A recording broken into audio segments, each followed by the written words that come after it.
Welcome to Samba Samba. Enjoy the video. In this video, I will show how to iron using ironing board.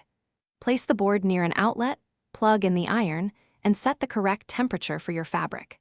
Check fabric care labels, test a hidden seam, and use steam for stubborn wrinkles.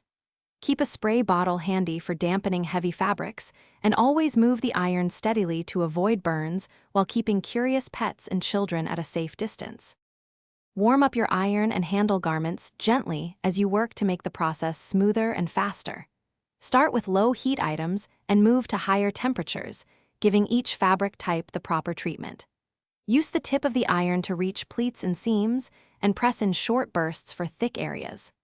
Rotate the garment on the board so you can maintain an ergonomic posture and reduce strain on your wrists.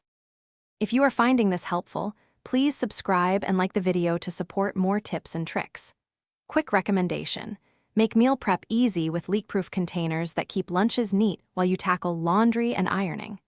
They stack nicely on a kitchen counter and save time between chores, which is a small win on busy days.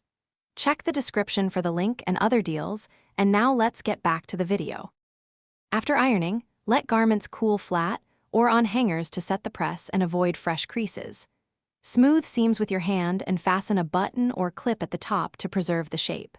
For items like dresses or pleated skirts, inspect under different lighting to catch missed areas and give a final light steam if needed.